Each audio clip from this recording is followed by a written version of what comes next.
Good evening. I'm Kaylee Oakley, a senior at RCS, and on behalf of Roxboro Community School, I would like to welcome all of you tonight. I know this is a busy time and your presence is greatly appreciated, and at this time, could you rise for the Pledge of Allegiance?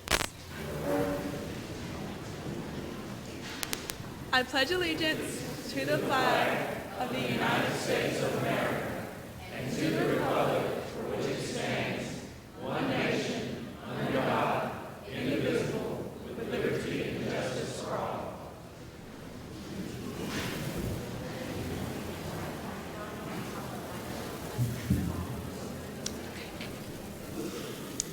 Voting is our fundamental right as citizens, and although many students are not voting yet, as future voters, now is the time to become informed of the process and offices that lead our community and state.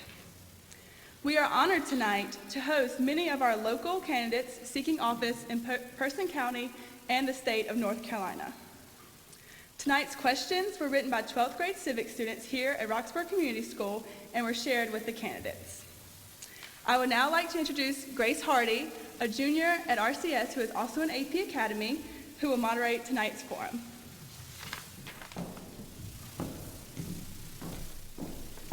Good evening. Our candidates will have 90 seconds for opening remarks and will then have 2 minutes to answer the following 2 questions. Please welcome our first candidate for County Commissioner, who will answer the questions. What do you see as the most pressing needs for infrastructure or capital projects in the county, and how do you plan to address these needs? And how would you improve job opportunities and bring industry back to Person County? Thank you.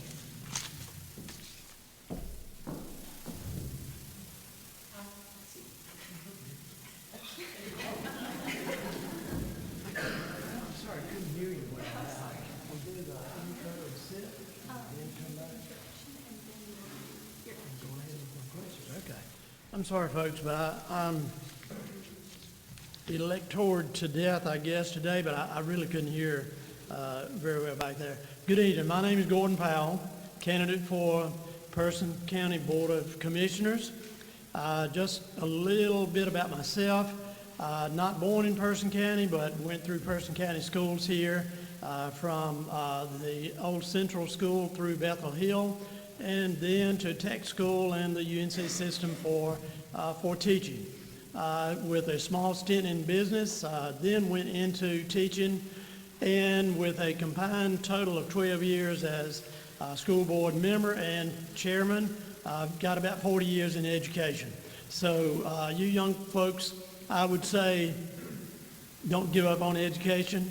It's a lifelong adventure, and one that you should just engross totally and be what you want to be. There's no limitations to that. As I said, I've been in education 40 years, but that's 30 seconds.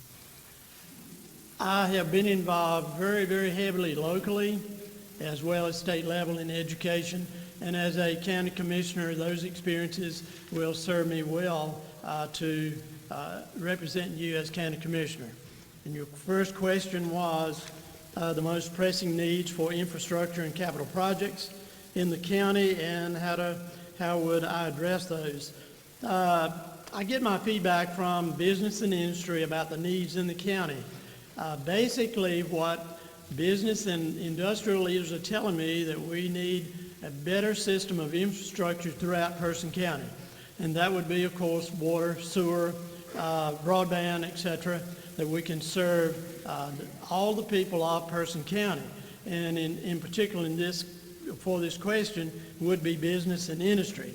So extension of existing lines and creation of new water and sewer lines and broadband throughout the county would be extremely important.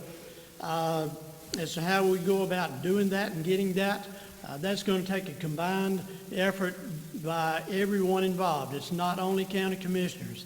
It should be each and every organization in the county teaming together, working together, and promoting business and growth in Person County. Now, there may be funds available for that through grants, both state and federal. I'm not sure. We have to investigate that and go after those so we don't put that burden on the backs of the taxpayers in Person County. Your second question would be, how would you improve job opportunities and bring industry back to Person County? Here again, the overwhelming comments that I hear needed in Person County is industrial growth, and I think we certainly could all agree to that. But the area that we need is improvement in high-tech jobs. There's a skills gap in Person County between the low-tech and the high-tech jobs, and we need to do something to fill those.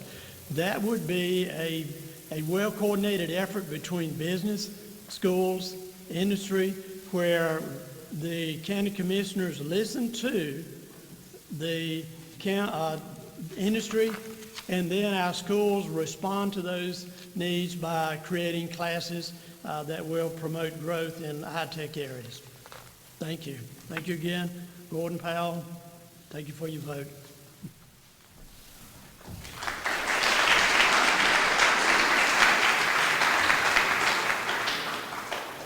At this time, please welcome David Newell to the podium.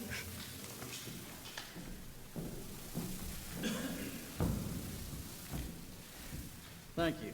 My name is David Newell. I'm presently the chairman of the County Commissioners. I apologize for my attire, but I've been electioneering all afternoon, so I just left the polls. I am a local businessman. I've been in running a family business for the last 40 years, one of several. We have two family businesses here mostly, but Person County is something that I've been here all of my life, except for the 4 years I went to Appalachian State and got a good education. Well, I've always said I got a diploma in Boone. I got an education in Roxboro, actually on Clayton Avenue, from my father mostly. But the way the infrastructure, the first question, the infrastructure that we need to concentrate on mostly, I think, the easiest part of the county to sell at the present time is the southern part. And with that, we will need to upgrade our water and sewer lines. We've got a lot of water already run there, but to take care of the sewage, most of the sewage capacity is pretty close to capacity. And so we are going to have to improve the amount that it can handle, because we've got several lift stations that have to bring it back over the ridge to get it back to the waste treatment plant. Waste treatment plant, right at the moment, we've got a lot of capacity. But to get it to there is going to take some capital investment. Hopefully, we've been working with Golden Leaf and some other avenues trying to raise some, get some revenue.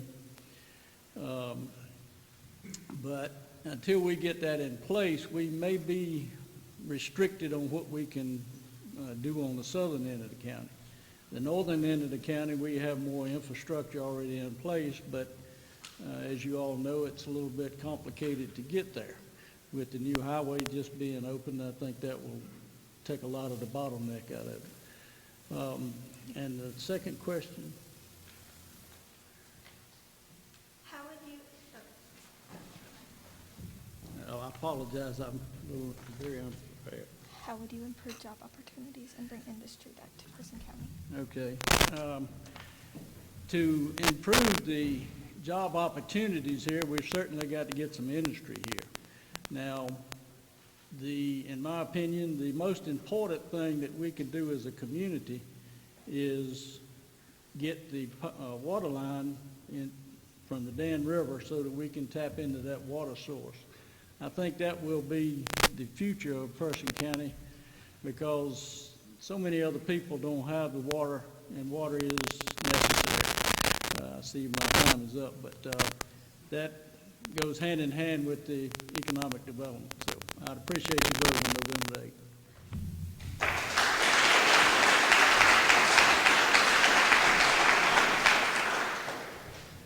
now hear from Donald Long.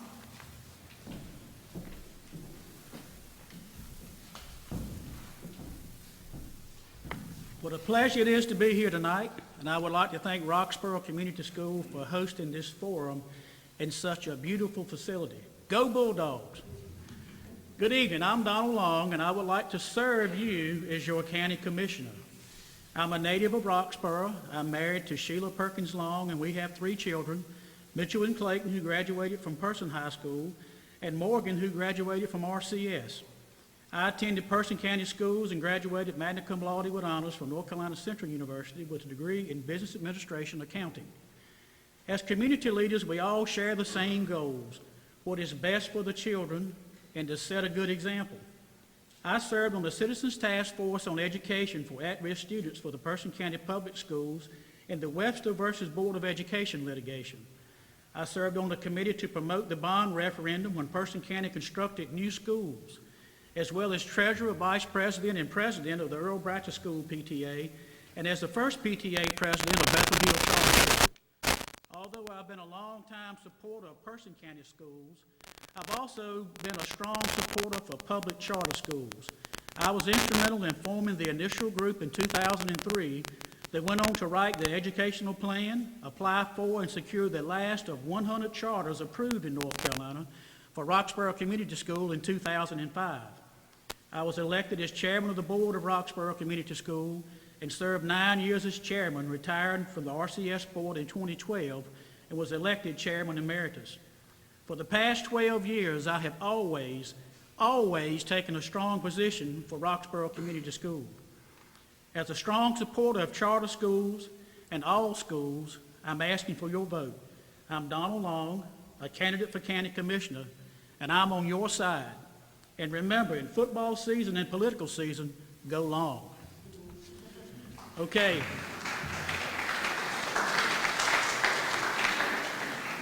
The first question was, what do you see as the most pressing needs for infrastructure or capital projects in the county, and how do you plan to address these? You know, I've been a salesman for 30 years, and I get paid by the word, and then this boatwright tells me I got 60 seconds, so you hurt me there, girl.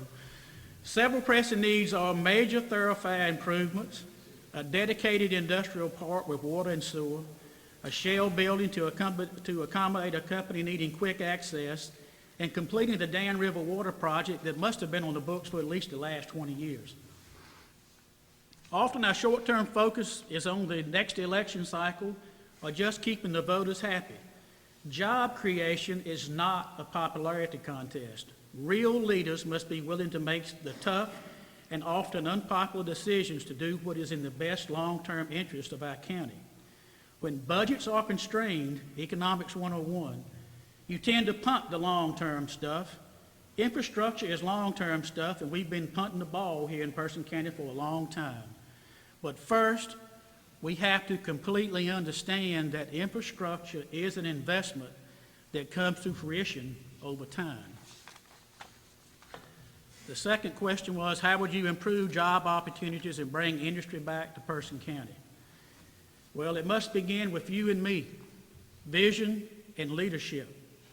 Our public schools, Person County Public Schools and Roxboro Community School, is preparing our young adults to be our leaders of tomorrow.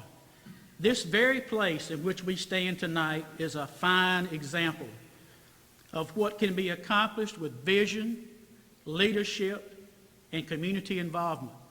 In 2005, every stakeholder at RCS had one vision, one goal, and one purpose to arrive at this moment in history. And we can apply this same principle to our county government too. Every county in North Carolina is looking for sustainable or inclusive growth that improves quality of life for everyone. If we are not creating jobs, we are never going to have sustainable and inclusive growth. As a commissioner, my focus will be on maintaining a low tax rate with a goal of reducing our tax rate. But first, we have to invest in infrastructure for development to increase our tax base. One possible position to take to that end would be to apply a test of asking the question, does this spending request from the commissioners further our goal of economic development? Is it improving our quality of life to attract industry? Is it the proper investment for our public school systems and Piedmont Community College?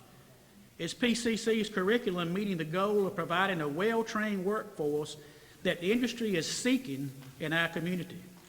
My priority from the first day as your commissioner to the last day will be to foster an environment and infrastructure to create more jobs. If you share these beliefs, then my campaign is your campaign. I'm Donald Long, and I humbly ask for your vote as County Commissioner. Thank you.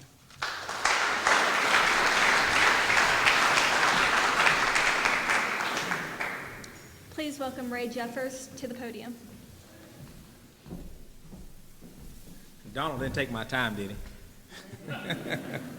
My name is Ray Jeffers. Good evening. It's been my honor for the past 8 years to serve as your county commissioner. I'm currently the youngest member on the board, and if reelected, I will still be the youngest member on the board. It was my pleasure in 2013 to be elected as president of the North Carolina Association of County Commissioners. I currently serve on more local boards than any other commissioner that's currently seated, as well as several state boards and one national board, the National Association of Counties Board of Directors. Now, what does all that mean? That means in 2008, when you elected me, in 2012, when you re-elected me, I began immediately to roll my sleeves up and get to work for you. I heard somewhere over my 8 years at some meeting that if you're not at the table, you're on the menu. And I've always done my best to keep Person County at the table so we know what's coming down the pipe from Raleigh and from D.C. so we can best prepare Person County for its future. 3 things I want to concentrate on if I'm reelected. 2, I will answer in the questions. The one I won't get to answer in the questions is I'm currently chairman of our Department of Social Services Board, and currently right now we have 101 children in foster care. That is the most we've ever had in foster care. We don't have enough foster care homes. We don't have enough staff, and that's 101 too many kids in our foster care system here in Person County, and it's totally due to the drug problems that we have. And we need to continue to work with the Sheriff's Department, the DA's office, and other organizations and departments to try to curtail that here in Person County so we can make sure that these children are reunified in their homes. The first question, I believe, spoke to the capital needs of the county. Number 1 for me is senior center. Currently, Person County, by 2030, by our own county health report, by 2030, our population is expected to be 62% senior. We have to prepare now for those seniors. We have to prepare now for our future. 2030 is not that long away. And so that is my number 1 priority, is to make sure that our seniors are in an adequate space, that they can grow in, that they can continue to be healthy in, and so we can have a good, healthy senior population. Number 2, public safety. We're already doing something about that now. We're currently constructing some public safety towers across the county. I've been, on the past 8 years, I've served on the Fire Chiefs Committee, which is made up of all the volunteer fire chief fire departments here in the county. I've been hearing the horror stories of the outskirts of our county where their communications just don't work. And we know when we call 911,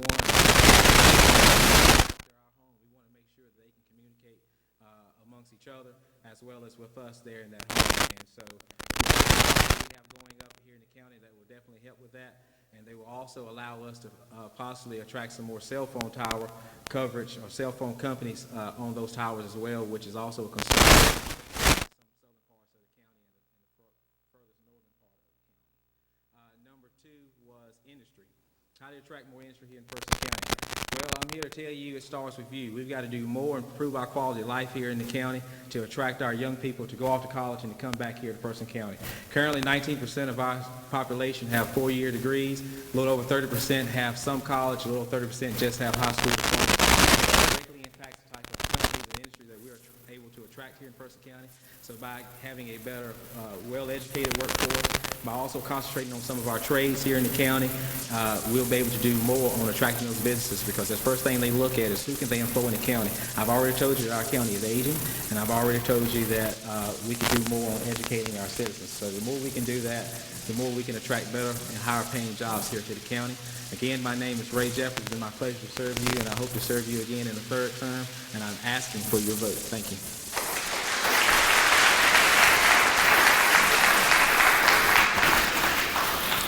Please welcome our final candidate for County Commissioner, Jimmy B. Clayton.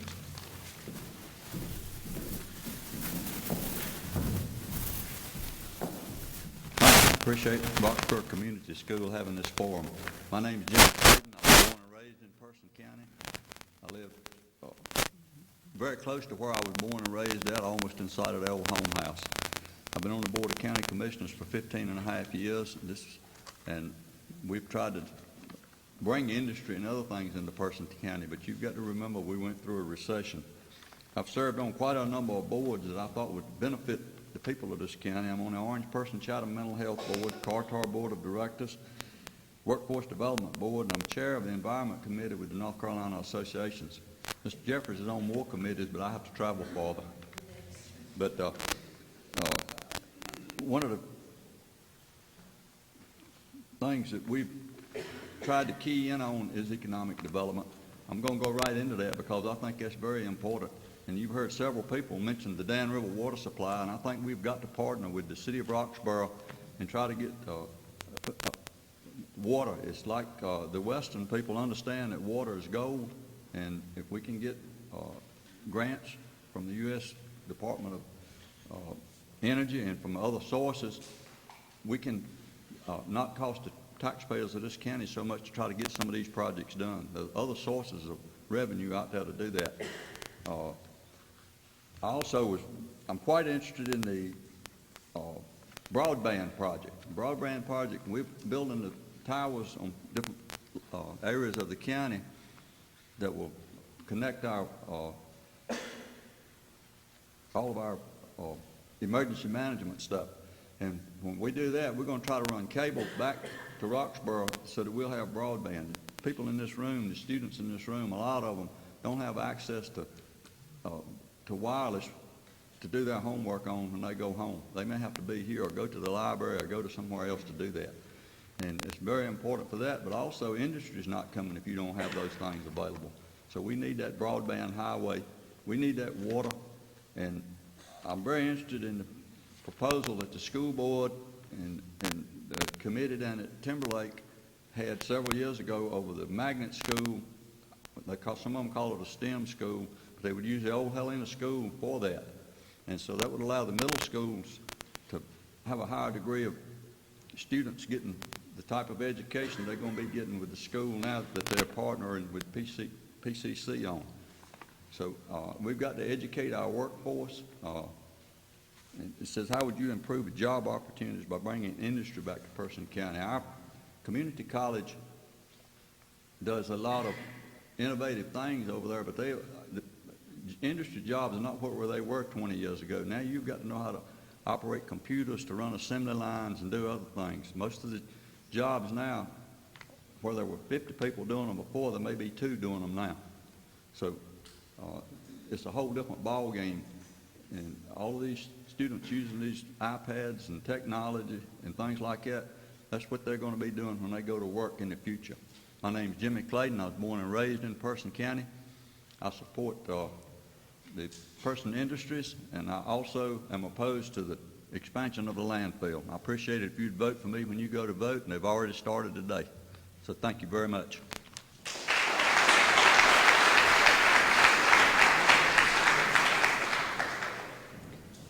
We will now hear from our candidates for District Judge, who will be answering the following questions. Do you feel that people under 18 should be tried as juvenile regardless of the crime? And how do you see mental illness of the accused affecting the court system? Please welcome the Honorable Mike Gentry to the podium.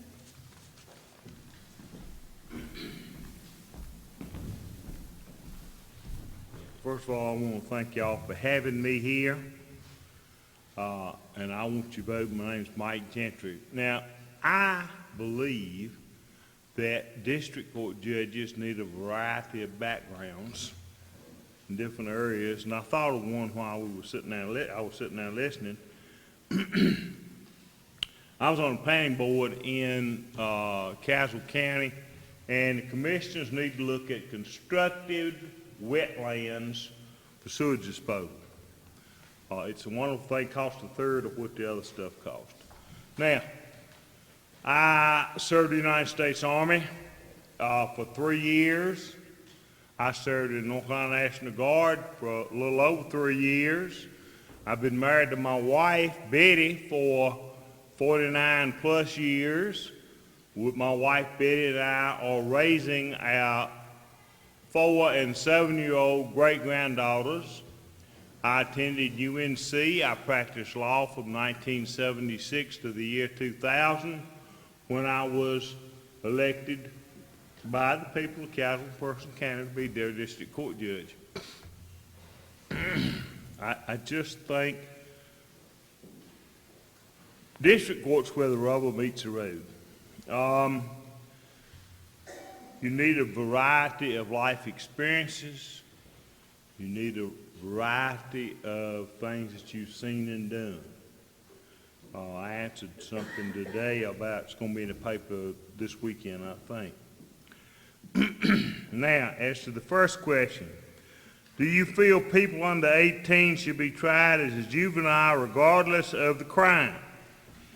Really, that's an easy question. And if you come to my court, juvenile court, you'll know that I believe everyone under 18 ought to be tried as a juvenile. However, I have to add the caveat to that the decision, when I say tried as juvenile, the DA has to have the opportunity to move some cases to Superior Court, be tried as an adult. And I believe in that. The way I think the new law reads is Class A through E felonies will be mostly tried in Superior Court. Now, I went to a little seminar for juveniles, and I went to the Siler City female facility, and of course the little young ladies were showing us around. We all know what they were there for, and one of our guides looked to be 13, maybe not that old. What were you convicted of, young lady? First-degree murder. Now, I know that the DA and the district court judge talked about that a lot.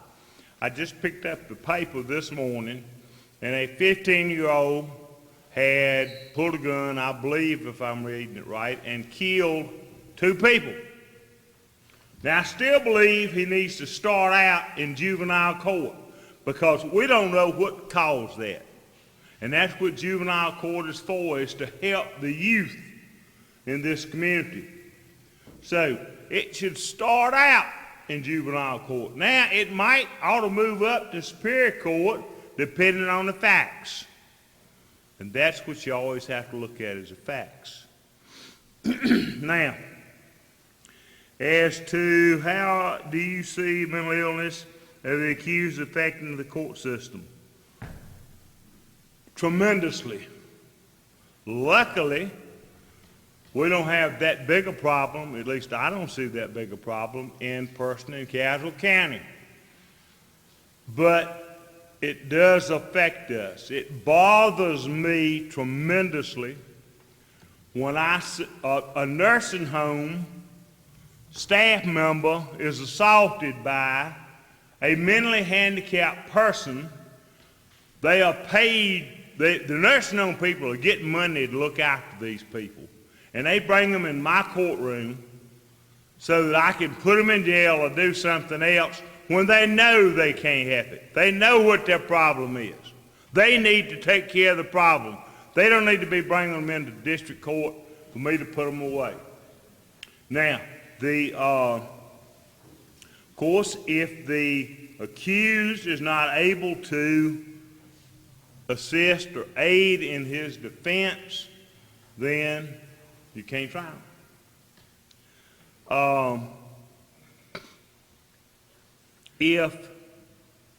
And this is something I don't think is fair about the system. I had a case several years back, one of these nursing home cases, where somebody went off the meds and they threw an ashtray, I think, at another member, another person that stayed there. Well, at that time, assault with a deadly weapon, if it had come out that they were handicapped or unable to help with their defense, they would have been put in jail and stayed in jail until they got it well enough to help themselves, which means that person would have spent the rest of their life in jail, which is not where they needed to be. Did somebody say time? Okay, I'll shut up. My name is Mike Gentry. I appreciate this opportunity to meet y'all. I do need to say that I think civics is one of the most important courses that you can take in school. Please vote for Mike Gentry, District Court Judge on November 8th. Thank you.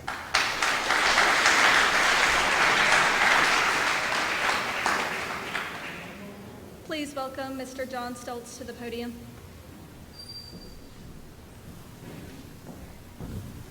Hello, everyone. Thank you, RCS, for organizing this forum tonight. It is terribly important to have a community school that is involved in the community like this and putting on this type of forum, and thank you very much. My name is Jay Stoltz, and I'm candidate for District Court Judge. I've been practicing law for 20 years, 6 of that as a prosecutor, 14 of that in the general practice of law in Caswell, Person, and Rockingham counties. During that time, I've had that broad range of experience that Judge Gentry mentioned about. I've been an attorney advocate for the guardian ad litem program. I have represented criminal defendants. I've represented parents that are in custody cases. I've represented children. I've represented children that were accused of committing crimes. I've served as a district court arbitrator in the mandatory arbitration program in Rockingham County, worked with mediation services in Rockingham County.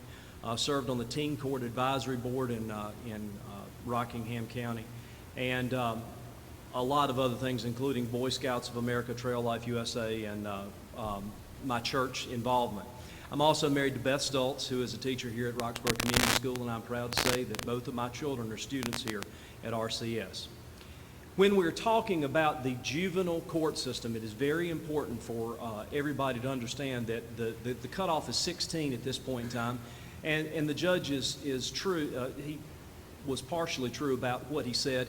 All cases do start off in juvenile court if the offense was committed under the age of 16. They have to start there. And then it is the option for the court to be asked to transfer certain serious felonies to Superior Court. But the question that was posed by this panel and by the civics students is should someone automatically be tried as a juvenile if they're 18 and below, which is the thing that the Courts Commission is currently considering, raising the juvenile age from a mandatory 16 to 18. We need to wait and see what the legislature is going to do with that. But I am not necessarily 100% in favor of that, and the reason being is I want to make sure that we have adequate services. Juvenile court could get backed up if we added a bunch of other cases to it. It could be problematic from the provision of services. There are special rules about juvenile court that have to be followed, and that makes the process more cumbersome because we have to protect juveniles' rights. But that does not mean that I am not in favor of protecting the record of young people when they may go the wrong direction. What I would like to see happen is the expansion of the deferred prosecution statutes so that we can do more important things, which is corrective action. It's not all about punishment, and honestly, I think punishment is the last of the reasons that you would have someone in juvenile court. And to that extent, it brings me to mental health. What we need to make sure that we're doing is we're treating mental health issues at an early phase. Juvenile court is the perfect place to do that. If we have mental health issues in juvenile court, we will make sure that we address them there. But if we have mental health issues when we are dealing with the deferred prosecutions that are in adult court for 16 to 18-year-old people, we will be able to address that and ensure that treatment. The most important aspect of mental health is that it affects everyone. And contrary to what the judge has said, it is a tremendous problem. It's something that needs to be treated and worked with in the court system. My name is Jay Stoltz. My website is jforjudge.org, and I encourage you to vote for me for District Court Judge.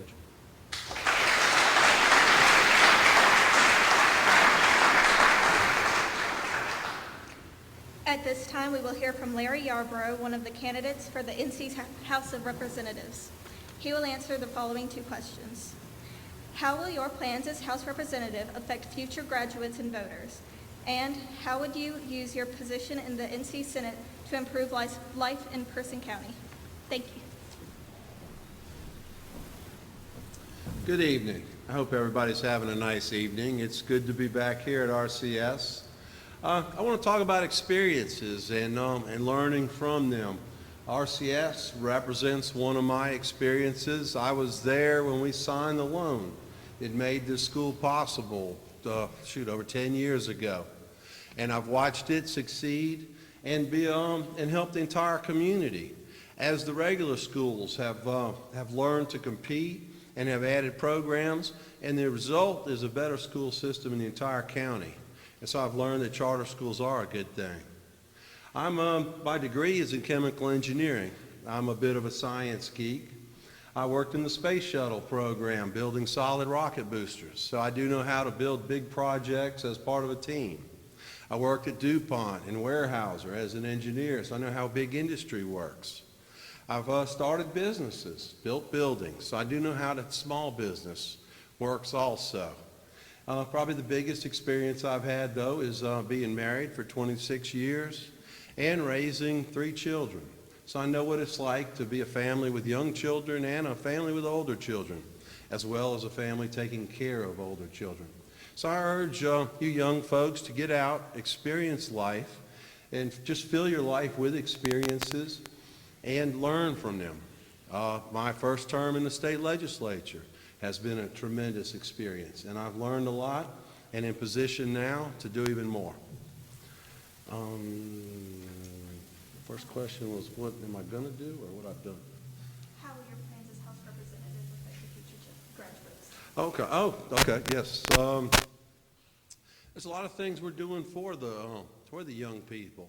College has become a real burden for a lot of families. I know. I'm writing the checks myself right now and watching it go up every year.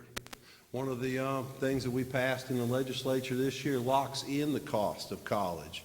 So whatever you pay on your freshman year, if you continue through within 4 or 5 years, you'll pay the same amount. Working in a community college area to improve the opportunities that are being offered here locally, and the opportunity to get things in community college. As a matter of fact, the first bill that I passed allowed the summer school at community college to transfer over to the regular university.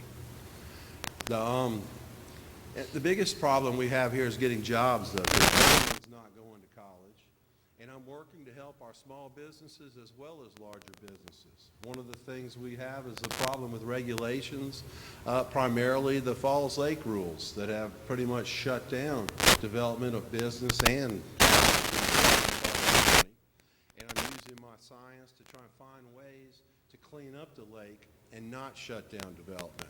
And I actually had a few things in the legislation this year that are aimed toward doing that. The other thing that I've been working on with my science background is the coal ash issue.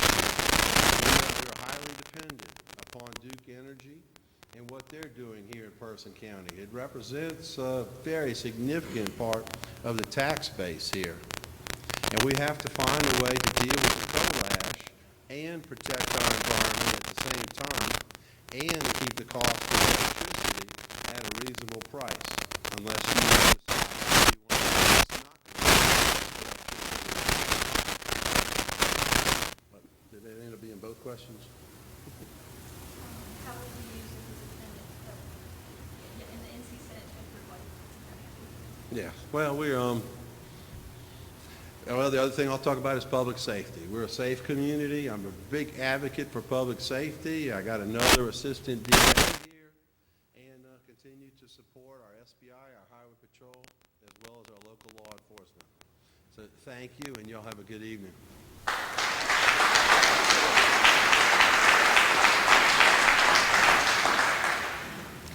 Now we will hear from our candidates for NC Senate, who will answer the following questions. What are your priorities as far as the public school systems? And what is your opinion of the economic impact of HB2 on North Carolina? First, we will hear from Mike Woodard.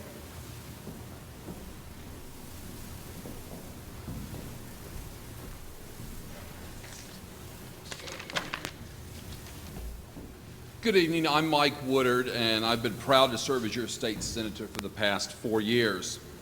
As your senator, I have worked hard to protect things that I believe Person County residents value. a strong education system that serves our children and respects our teachers. So with respect to the first question, I believe that we need to have a school system providing public education that really starts with pre-K and continues all the way through our senior institutions as well. I've worked hard to provide funding for our community college system. As a former community college instructor, I've seen firsthand the value of a community college instruction. Not everybody's cut out for a four-year school, and not all the jobs that are going to come to communities like Person County require a four-year degree. We should continue to do the good work we're doing here with PCC and our area community colleges to continue to provide those opportunities as well. I worked hard for economic development that has helped our small businesses and brings new jobs, including taking the lead on developing the Dan River water intake and ensuring funding of $7 million for our North Carolina Biotech Center. Protecting our family farms and our timber growers here in the region, including co-authoring the 2015 Farm Bill. I've been a thought leader in healthcare policy, developing policies that increase holistic care in our rural communities, protecting funding for senior programs, and expanding mental health services. I'm particularly proud of the great work we've done here in Person County with our mental health providers. I'm one of the sponsors of our semi-annual mental health town hall meetings. There was some conversation earlier about mental health. It is a real serious issue here in Person County. I remember Chief Todd Boyer told me one time that in 2012, Person County had 150 committals. I want y'all to think about that for a second. 150 committals into either hospitals or mental institutions for Person County residents in 1 year. We've worked together to bring the stakeholders together in these mental health town hall meetings, and including law enforcement, and we've been able to help reduce that by collaborating with these mental health agencies. And I'm particularly proud of the work that we've done with that as well. Finally, on the HB2 question, I think the question was, has it had an economic impact? And clearly it has had an economic impact. We've lost companies that would not come to North Carolina, companies that failed to expand, and of course the loss of entertainment opportunities like concerts, and of course the loss of the sports activities. It is my feeling that we need to repeal HB2 and bring back some of those economic opportunities. I respectfully ask for your vote for re-election for the North Carolina State Senate.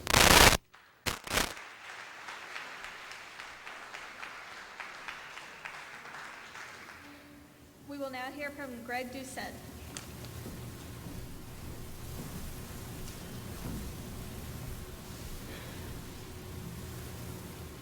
Ladies and gentlemen, good evening. I am T. Greg Doucette. I am the Republican candidate for State Senate for District 22. And I want to thank you for giving me the full experience of RCS. You see, it was just a few weeks ago I was actually in the gym for y'all's first volleyball game of the season. And hearing how loud that was compared to how quiet this is, I've gotten the full spectrum here tonight. Y'all, I am an attorney down in Durham. And there are two things we like to do. We like to talk a lot and we like to talk fast. And I know there's a young lady down here with a card that's going to cut me off. So rather than tell you about myself, what I'm going to ask you to do is when you get home tonight, punch my name into Google and read about me. All right, my website is votetgreg.com. That is vote, T, my first initial, Greg, G-R-E-G.com. That's got my bio. I want to tell you all about why I'm running. The fact is, we need a change down at the General Assembly, not in terms of policy necessarily, but at the very least in terms of how people deal with each other. We need more adults in the General Assembly. The fact is, you've got a lot of grown people acting like toddlers down in Raleigh. All right? I can do that. And to convey to you how I can do that, I want to tell you about yesterday. All right, yesterday my campaign picked up two separate endorsements. One was from a magazine down in Durham called The Indy, which is a very progressive publication. I was the only Republican for the legislature that they endorsed. And then just a few hours later, I got the endorsement from Grassroots North Carolina, which is one of the most conservative groups in the entire state. Both of these folks said that I could provide the type of leadership that we need in Raleigh to work together and get stuff done. So regardless of your views on any given topic, what I can commit to you is that I will talk to you, I will go to any group that wants to listen to me, whether they agree with me or not. And I will sit down, hear what you've got to say, and take those concerns down to Raleigh. Now, with respect to the questions, the first one on what are my education priorities, y'all, priority number 1, number 2, and number 3 is to actually start listening to real teachers. And y'all have Mr. Gillis here on the stage in his class. I have been meeting with teachers once a month since before I filed for office. He's one of them. We've got roughly a dozen teachers from every county in this district, elementary, middle, and high school, from science, English, everything in between. And their sole job basically is to get me up to speed. If y'all can't tell from my hair, it's been a while since I've been in school. And I tell you, I've learned so much about our education system, it blows my mind sometimes that it's even able to function. I've got an 8.5 by 11 sheet of paper where every line is just a different acronym of something used in the school system. So as we talk about things like teacher pay and charter schools and everything else, one of the things we've got to do is talk with the people actually in the classroom, actually educating the sons and daughters of North Carolina to understand what works and what doesn't. Now, with respect to House Bill 2, what are my thoughts on the economic impact? I think it's a travesty, y'all. And it's not just because of the economic impact. Yes, we've lost some big name expansions, we've lost some concerts, but where it's really hit the economy is on the small stuff. People that were going to come take a trip here now are not. You know, in Durham, we've got a lot of hotels there. It's a good spot to go vacation. When those things get canceled, it hurts the hotel people, hurts the folks working in the hotels, it hurts the folks running the restaurants, hurts the servers serving in those restaurants. And that's got a cascade effect all through North Carolina's economy. But the problem with it is that it was so predictable. How many of y'all are in the civics classes? All right? When you go talk to your teacher tomorrow, I want you to ask them about a United States Supreme Court decision called Pricewaterhouse v. Hopkins. I'm not going to spoil for you what it's about. It's from the conservative Rehnquist Court back in 1989. But what I will tell you is this. House Bill 2, from the very beginning, is against the law. And it's against law that's been in place for 30 years since before any of y'all were born. So go talk to them about that. The fact is, if you had some adults in Raleigh willing to actually do the research and talk to each other instead of just trying to get reelected, they would have known that. Y'all, again, I am T. Greg Doucette. I'm the Republican candidate for this district. I ask for your vote on November 8th or tomorrow if y'all want to vote early. And remember to Google me. Thank you.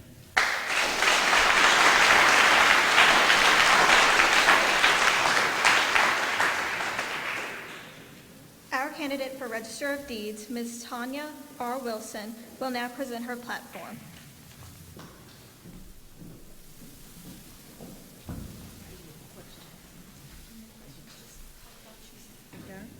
Hello, thank you. I appreciate being invited. My name is Tanya Wilson. I was reared here. I have been to school here. I've also went to Piedmont Community College. I got an accounting degree here. I have went and employed with the county in '85. I worked in the manager's office. I worked in the finance office. In '89, I went with the Register of Deeds office. I've been there 27 years, and I have thoroughly enjoyed it. The Register of Deeds is from the beginning of life to the end of life. When you're born, you have a birth certificate, and when you die, we get the death certificate. Anything in between is recorded in the Register of Deeds office. We have people come in and do their genealogy. That is a wonderful thing to know of your parents, your grandparents, and also if you get ready to marry. We also do the marriage license. We are very public friendly. We love to have visitors, and we enjoy working with the public. I'm also a president of the Person County Historical Society. I am on the board at the museum. I also attend the Police Academy, the public, where the police department offers education to public to know about gangs, safety issues in Person County. I'm greatly involved with the museum, and it's a wonderful place to be. And I invite everyone to the Register of Deeds office. And thank you, and I'm very fortunate that I won in the primary, so my name is still on the ballot, but I would appreciate your vote. Thank you very much.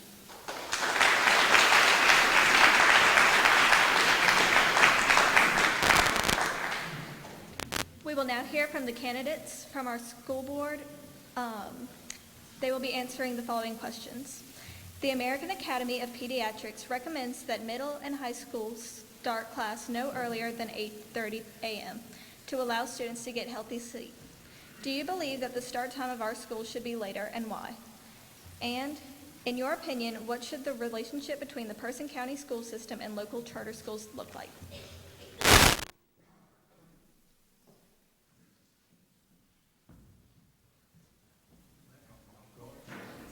That's all right, no problem. All right. My name is Derek Sims, and I'm running for Person County Board of Education. I live in Timberlake, North Carolina, where I work as the Health and Safety Manager for U.S. Flue Cure Tobacco Growers. I've held that position for 12 years. I serve on a number of boards throughout the Roxboro area. I'm the chairman of the Roxboro Area Chamber of Commerce, a position I've held since 2014. I'm also chairman of the Carter Workforce Development Board, serving Franklin, Granville, Person, Vance, and Warren counties. I'm a member of the Person County Economic Development Commission. I'm a member of the Person County Business and Industrial Center, and I'm on the Economic Restructuring Committee for the Roxboro Development Group. I believe my leadership and decision-making skills make me a great candidate for the Board of Education.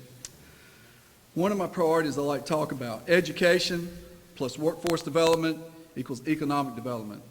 I believe education plays an important role in our workforce development and economic development. I've talked to several presidents and CEOs of manufacturing companies in Person County, and they agree we have to improve our workforce, and it starts in our schools. We need to ensure that our students are getting to classes and programs they need to enter the workforce in Person County.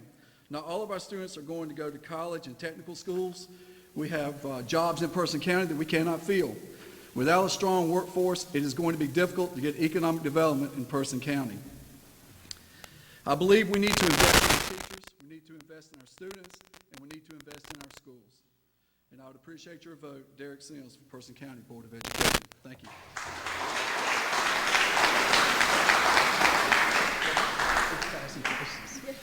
Excuse me, I almost forgot about my questions. That would not be good. All right. About starting, believing that to start our schools, should they be later, and why? First of all, I would not want to argue with the American Academy of Pediatrics on what is and is not healthy sleep.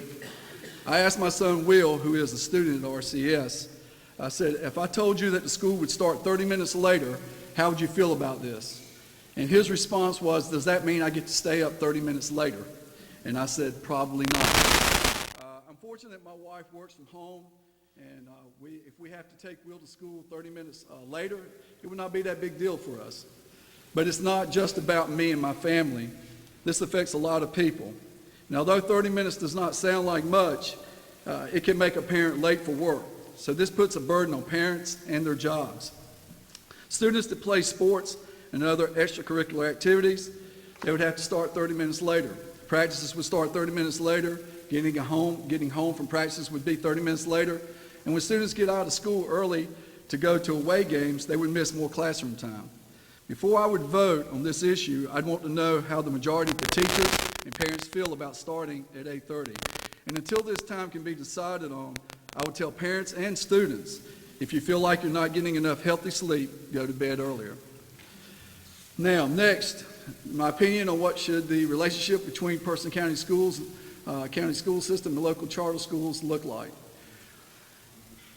In my opinion, it should be a positive relationship with everyone working together to graduate every student and have them prepared for post-secondary education or be prepared to join the workforce and be a productive citizen. I have some friends who have been involved with the public school system and asked them about charter schools, and what I'm hearing is that the public schools and charter schools are not operating on equal grounds. True or not, I would like to further research this before I would come up with any conclusions about that. But it certainly makes it difficult to work together if someone feels that they are not getting their fair share. And if I'm elected, I will certainly look into this. So what should the relationships look like? I think it should look like we are working together for our students and our school system and our citizens of Person County. Thank you.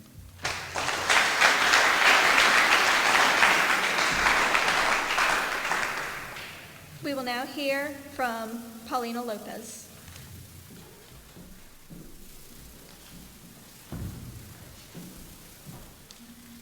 Good evening. Thank you, RCS, for hosting this forum, and thank you, students, for taking a serious interest in local politics. Too many people, young and old, focus on national politics and ignore local politics, which actually affects our day-to-day lives the most.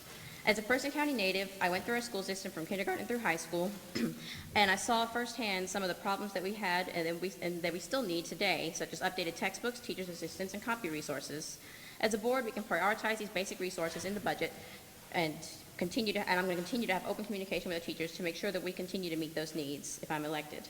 Now I'll tell you a little bit more about myself and what I've observed that we can change within our schools.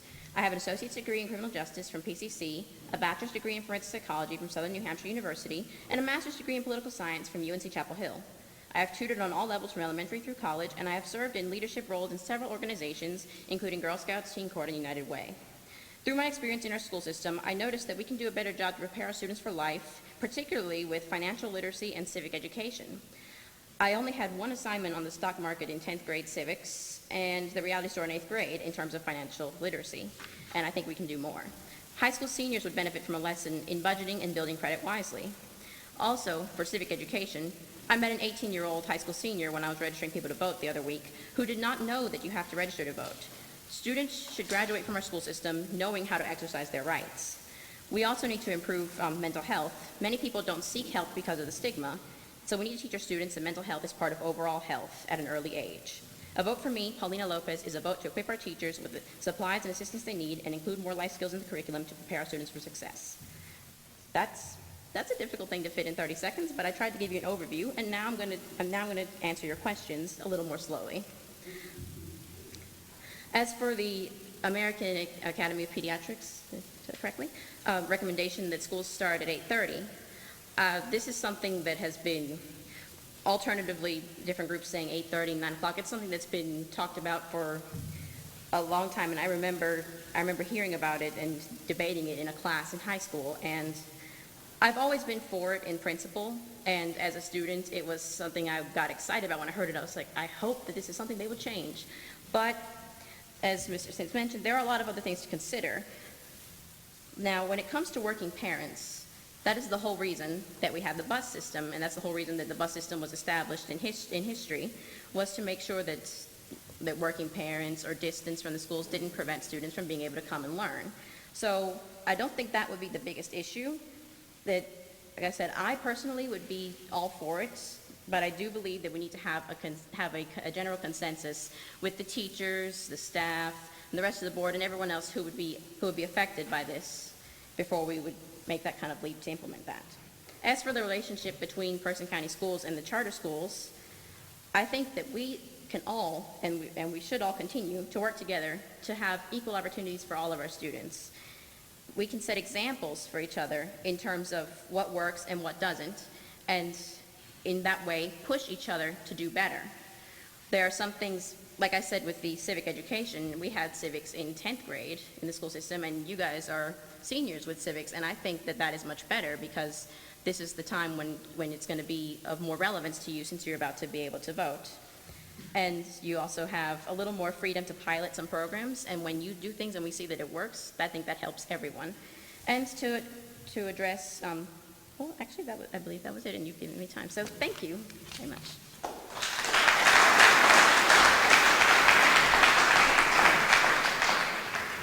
Please welcome Cornelia J. to the podium.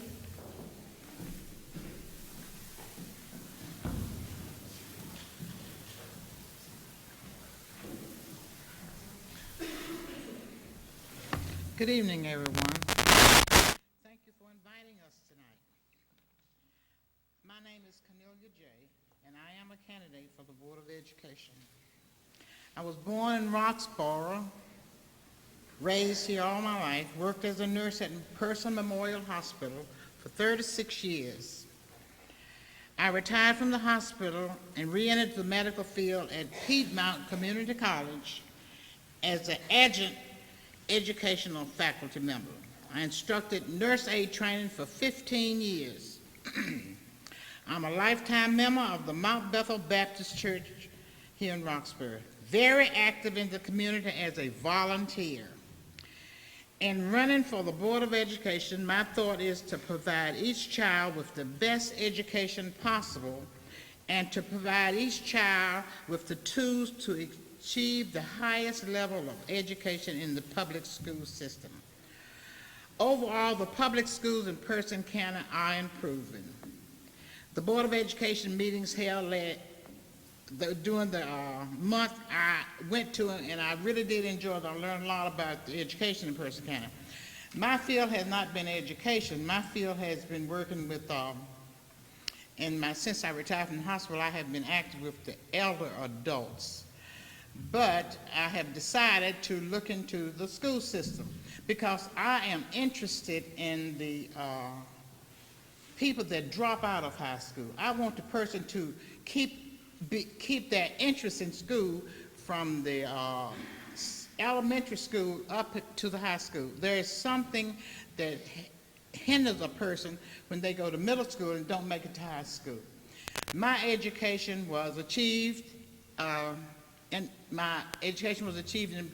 in the community college in Person County, and I also finished a Christian school about a month ago with a Bachelor of Arts degree in Christian education, and I'm still going to school. I don't know why children will lose interest in school. They need to keep interest so they will get an education, because an education makes the person have a better life. That's why I'm interested in being a member of the Board of Education. Just try to find out why children lose interest in school.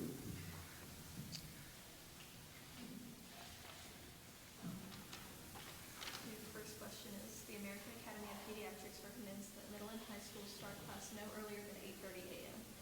To allow students to get healthy sleep. Do you believe that the start time of our schools should be later and why?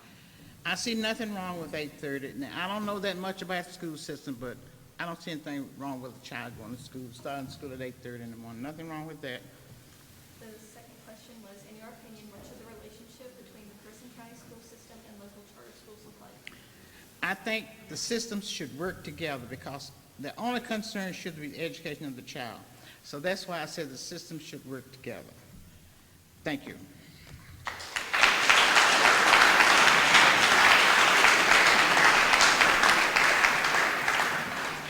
We will now hear from Joan Hodges.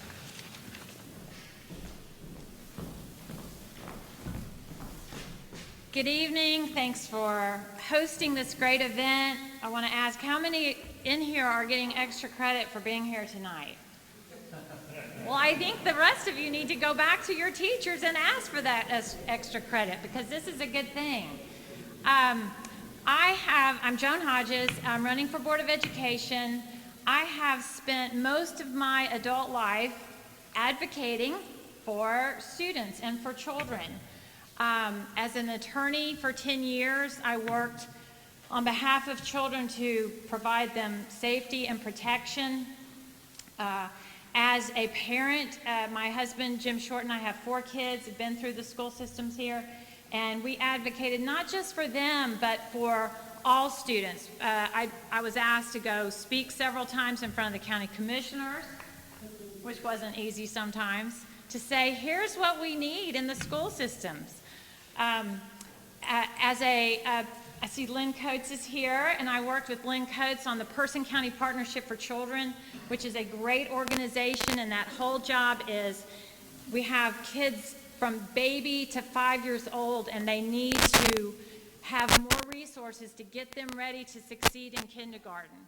So I would go to the state legislature, and we would educate them on the needs of our youngest Person County citizens. But my greatest and the hardest thing I did as an advocate for students was as a teacher at Person High School.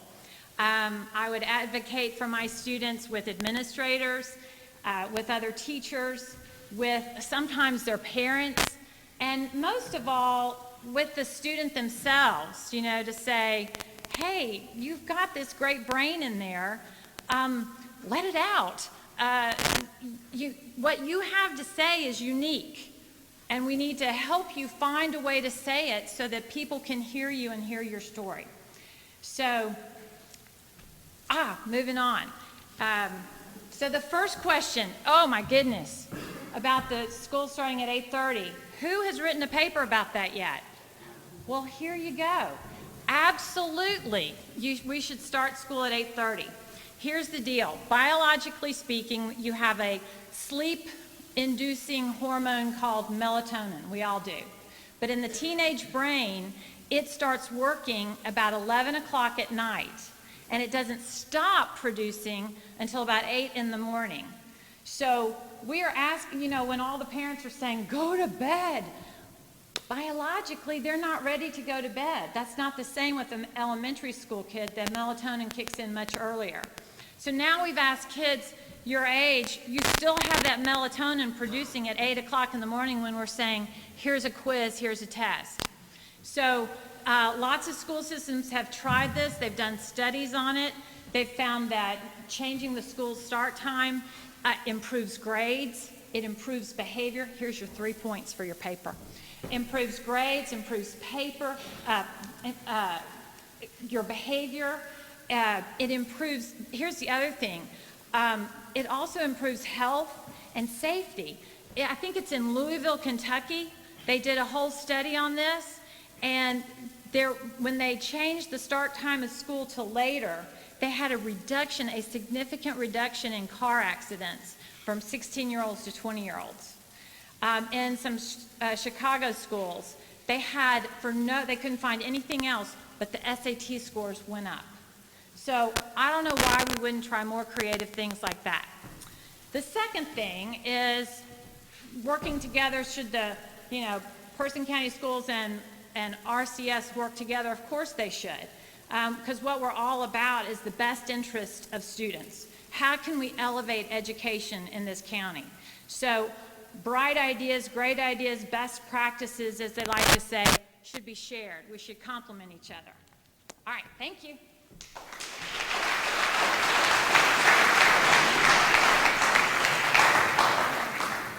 Please welcome Philip Gillis to the podium.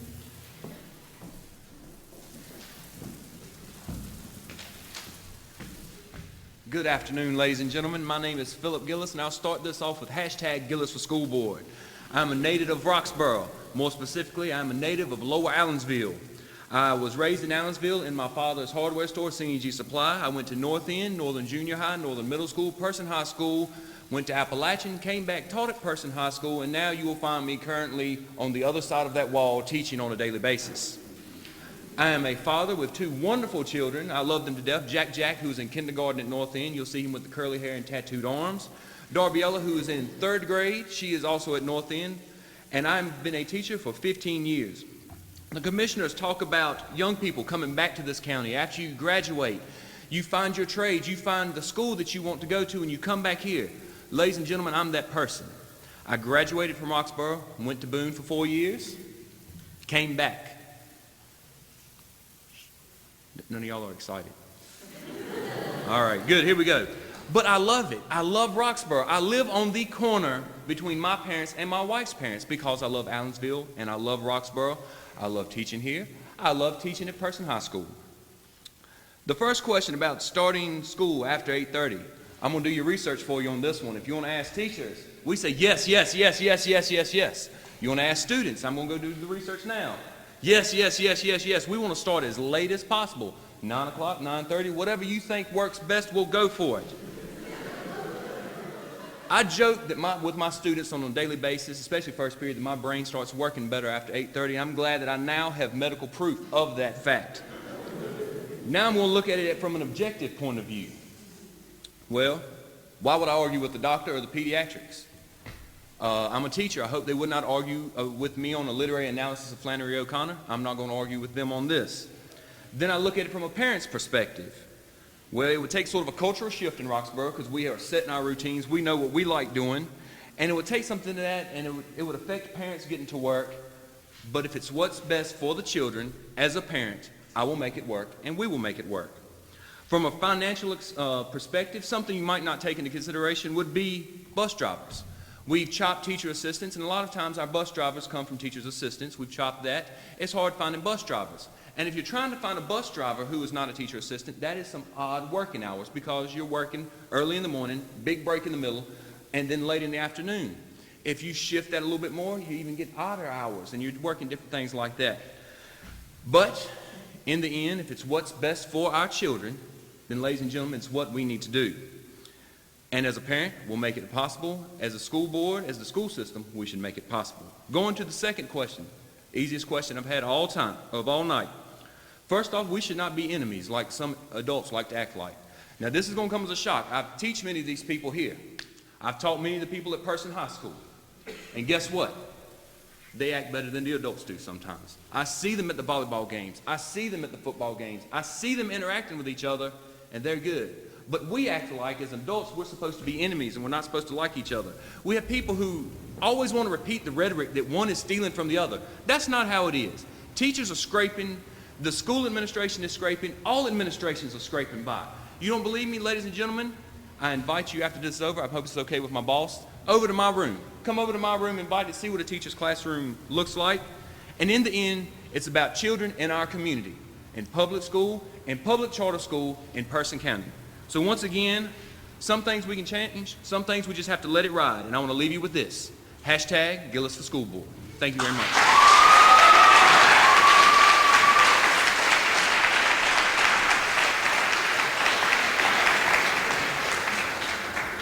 We will now hear from Dennis Cantor.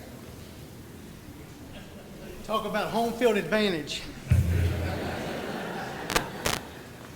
First and foremost, I would just like to say that the reception area, all the food, and even this forum was well worth the $50 I paid to be a candidate. Thank you very much for hosting this Roxboro Community School. In light of basically what some of the other candidates have talked about, in particular Ray Jeffers, I'm going to do something that I really didn't want to do, and I'm going to tell everybody the best thing I ever did in my life. Two of my sons came home from, like normal way, came home from the hospital, and two of my sons came home from the courthouse. And I will tell you first and foremost, listening to where there's over 100 students and children inside our foster care, I encourage you, look into it. It's a wonderful opportunity. It's the best thing that ever happened to my family.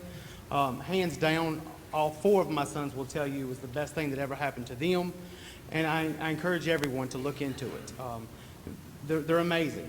The opportunities that was presented to them and presented to us are unmeasurable. I do thank many of the candidates up here for their opportunity, for allowing us the opportunity and the help to guide them as they transitioned into our family and our family transitioned into theirs. So I do want to say that I would like to support, help people support.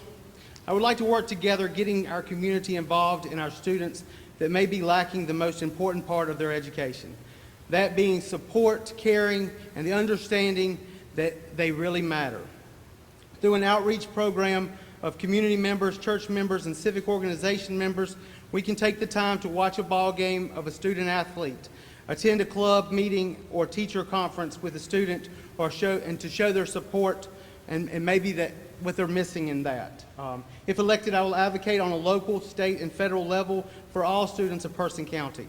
I will bring diversity to the school board through a parent's perspective, while maintaining the most important factor, all students receiving the best education our country can offer. So please consider me Dennis Cantor for school board, and I will proceed to the next question. As a parent, I know the importance sleep is and what it's worth to our youth. More importantly, I know how lack of sleep is and how it affects our youth.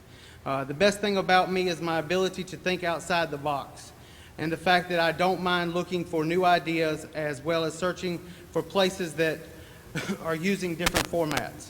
However, I would like to add this factor that would be my concern is the students serving and doing extracurricular activities such as sports, clubs, and student council, that they may be 8 o'clock before they get home. And I think that would be just as detrimental to their health.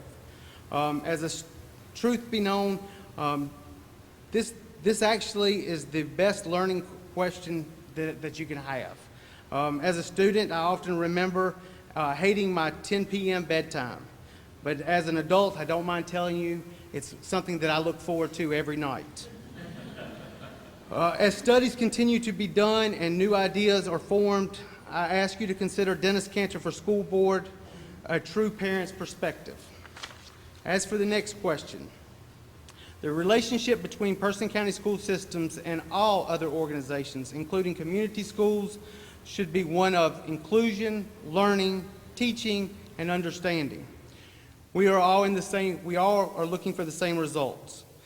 All Person County students to grow into proud, confident citizens that will, with high morals, goals, standards, and a desire to move this county into prosperity. Whether you are taught at RCS, Person High School, Voyager, or even homeschooled, we all should want all the Person County students to become well-rounded and educated citizens. Please consider me, Dennis Cantor, for your voice on the Person County School Board. Thank you.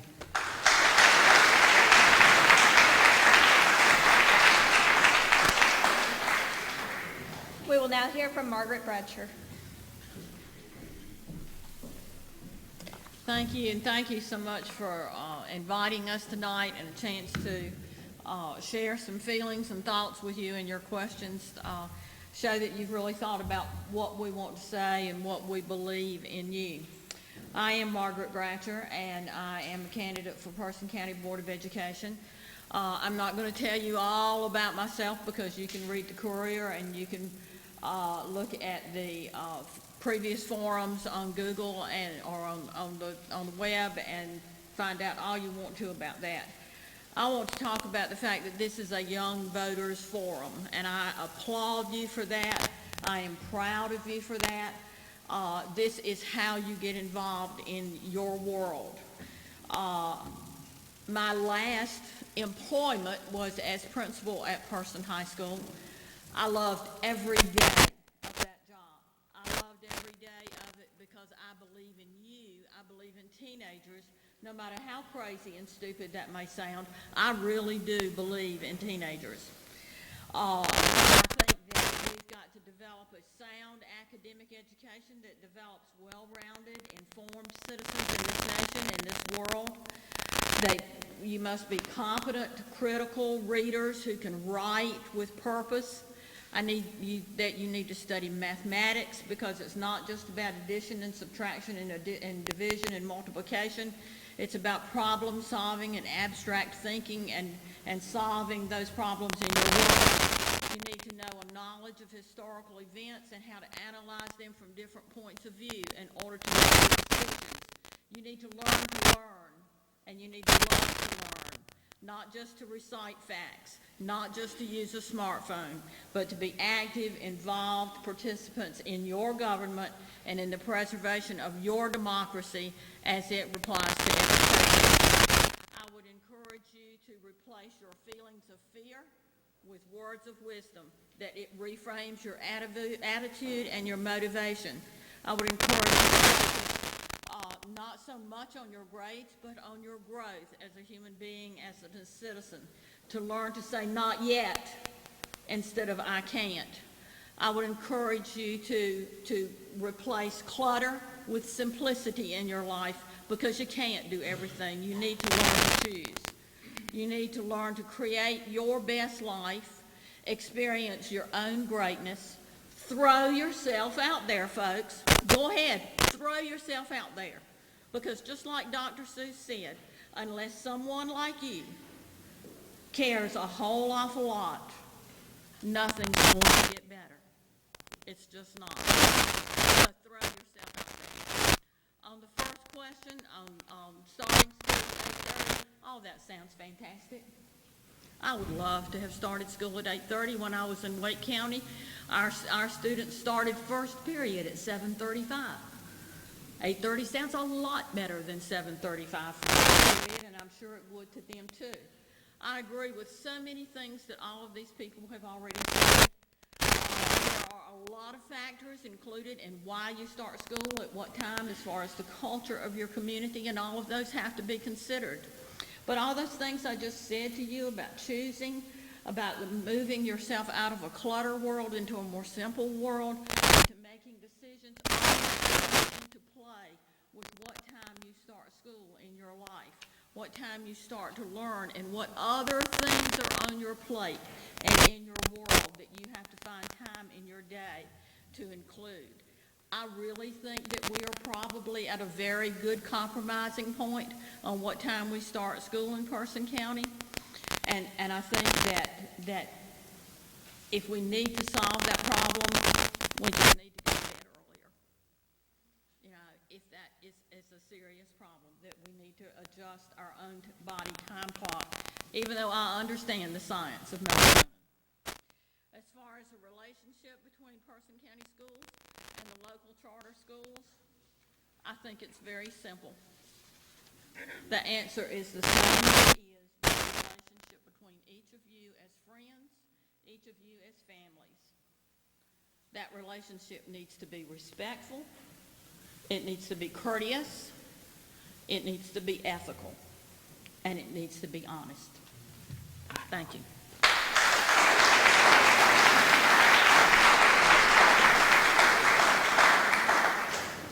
We will now hear from Dr. Christopher Atkins. Good evening, and thank you for hosting this forum. I'm Chris Atkins, and I am the only dentist running for Board of Education, not surprisingly. But I do want to talk about why I think I am a good candidate for Board of Education. First and foremost, I want our schools to be able to educate all children in this county at all of our schools better, and I think we can do that. There are three reasons why I think I'm a good candidate. First of all, I'm a parent of young children.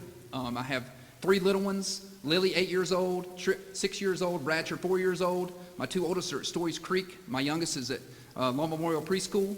And I think being a parent gives me a perspective. It gives me a lens into what our parents see our schools at, the problems they see in our schools. Second of all, I'm a former teacher. I taught high school for 4 years. I was a chemistry and physical science teacher at Cary High School for 4 years, also an assistant football coach there. Loved my time at Cary High School, but I know the struggles that our teachers go through on a daily basis. Last, not only am I a dentist, but I'm also the owner of my own dental practice here, and so I know what it's like to work with a budget, to have financial limitations. I know what it's like to retain employees, which is something we need to work hard at doing in our county.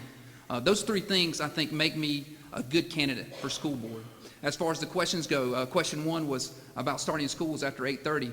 I wonder if the American Academy of Pediatrics also looked into the performance or the learning of students at 3:30 in the afternoon, because that's a realistic thing. If you're still in school at 3:30, how well are those kids paying attention and learning at 3:30? I know when I taught school, like Margaret said, I was in Wake County. We started at 7:15 in the morning.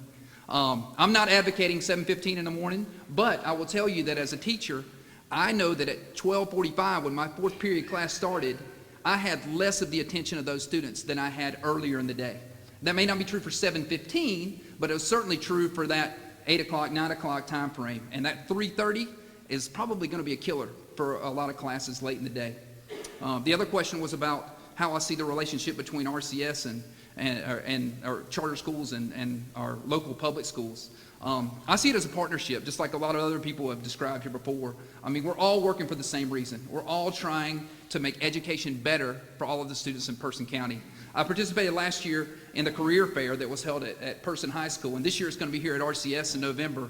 What a great way of bringing together all of the students from charter school, local public school, and having a joint way of educating all of our students together. I also hear that the college fair does that same thing, that it includes students from RCS and Person High School. I think any opportunities we can choose to participate in that combine our resources, that allow us to not financially get ourselves in trouble, anything that can combine those resources is a great way of helping our students, our schools, and making education here better here in Person County. I'm Chris Atkins, running for Board of Education. Thank you for your time.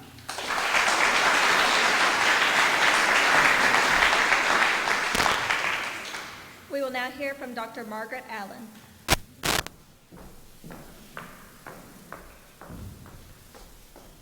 Good evening, and thank you for hosting us this evening.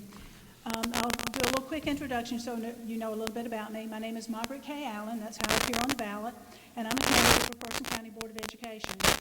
I earned a bachelor's degree in English from Averett College, which is now Averett University, a master's degree in education from Duke University, and a doctorate in educational administration from the University of North Carolina at Greensboro. The reason I decided to run for a seat on the Board of Education is because the education of children has been my life's work. With 19 years of teaching experience and 21 years as a school administrator, I understand what it takes to provide quality education for our children. I was the assistant principal at Helena Elementary School and was honored to serve as principal at both Oak Lane and Helena Elementary. Since my retirement 3 years ago, I have been volunteering as a guardian ad litem advocate here in Person County for children who are in the custody of social services. I am ready once again to offer my experience and leadership skills to the students, parents, and staff of Person County Schools, as well as to the citizens of Person County. My colleagues have brought up a lot of the points that I found when I started looking into this about the later start time. I did what you do when you don't know something. I Googled it, and I've got way more information than I ever needed to know about this, I think. It's interesting to note, in addition to the health and academic benefits that some of the studies have found, I found a list of the school districts who had gone to later start times, and it was about the same number as the school districts who had decided to start classes even earlier because of academics and kids missing class when they have to leave to go on activities and to athletic events. It's interesting they mentioned Wake County. I know they did discuss this at one point not too long ago, and we don't understand from a Person County perspective because we don't have the bus situation that a lot of the larger districts do. So that is one thing. They have to run the staggered routes. They have, when I was in Greensboro, we had one bus. It would run an elementary route, and then it would go run a middle school route, and then it would go run a high school route. So you had one bus and one driver doing 3 different routes, so that's the reason for the staggered time. Also, some of our parents depend on the older children getting there when the elementary kids do it about the same time. And others, they mentioned, not being late for work. And tradition is probably one of the biggest things you ever have to try to overcome is you've got to change people's mindset on what time you start school. As for the relationship between Person County schools and local charter schools, the original legislation that authorized the charter schools included the idea that charters would be free from a lot of the regulations that regular schools are, and that would allow them to investigate new and innovative approaches, which they could then share with the public schools. So I would like to see a more collaborative relationship rather than a competitive one. It could be things like teachers sharing staff development or curriculum development sessions. For students, it could be having different clubs and organizations with students from both, public schools and the charter schools.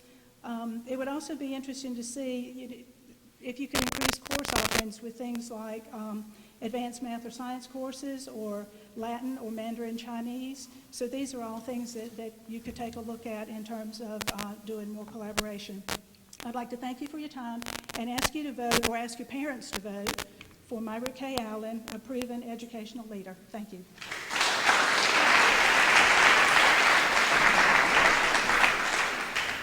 We will now hear from Harriet J. Tillett.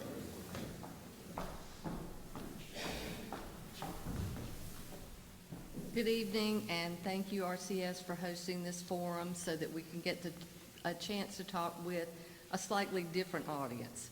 I would like to first address the registered voters in the room. My name is Harriet Tillett. I am running for Board of Education. I would appreciate your vote. Now I would like to address the students in the room because that is what I did for 27 years as a chemistry teacher at Person High School. And I believe that you are the future of our country. I know that you are the future of not just Person County, but also the rest of the United States and the world. You have no limitations. While, yes, we need you to come back, as I did, and work in our community, that's great, but the schools in this community served both of my children well. One works in Chapel Hill, close enough home, but not in Roxboro. The other has worked all over the world as a combat helicopter pilot. You have no bounds, and always remember that. I would like to answer the second question first, because any of my students know I always did things backwards.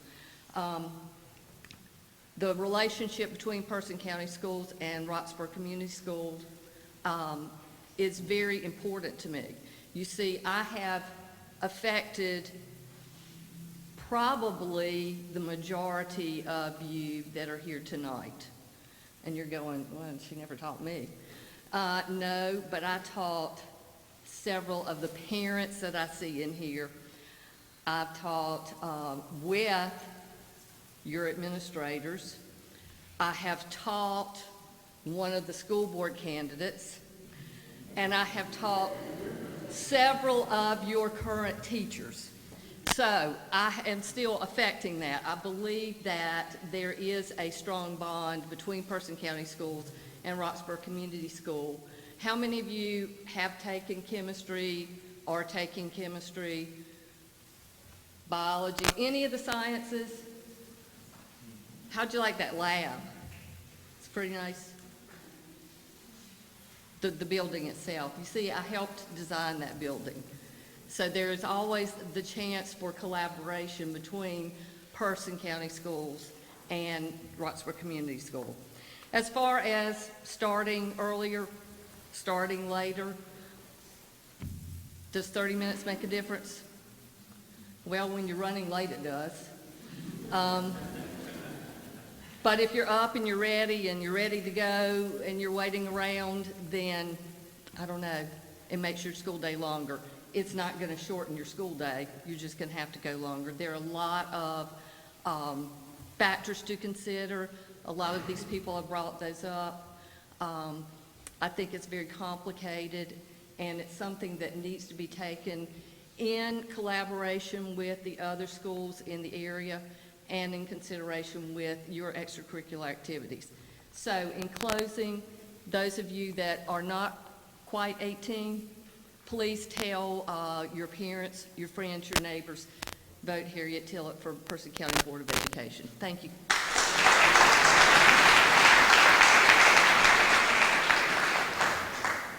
For our final candidate, Frida Tillman, please welcome her to the podium.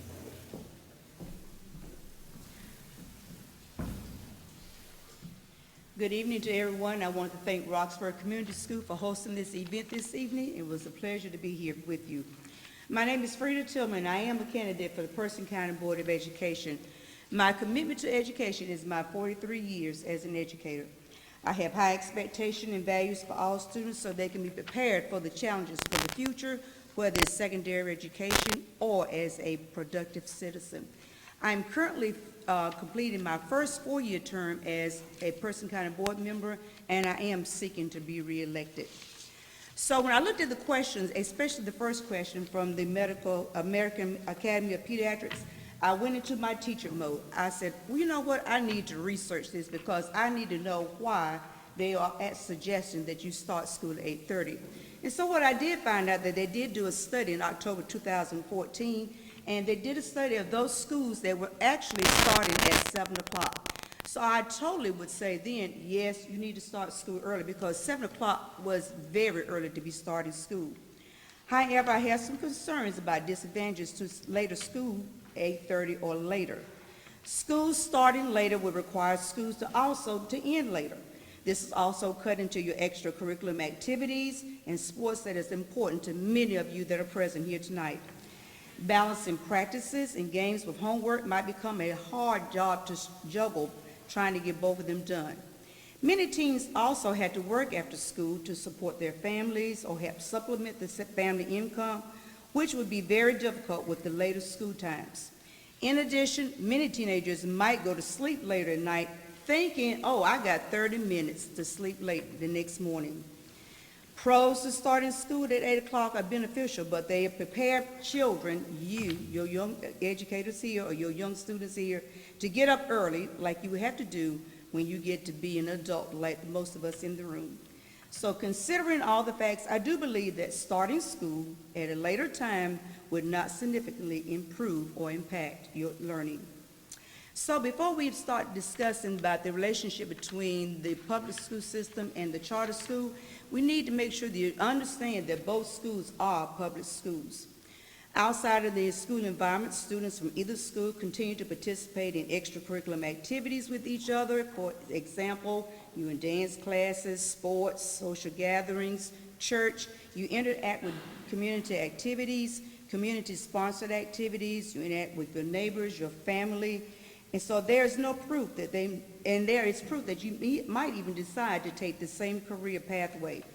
So the relationship between a public school and a charter school are the same, making decisions about the best educational program to help improve students and student achievement for the students that reside in Person County. Thank you.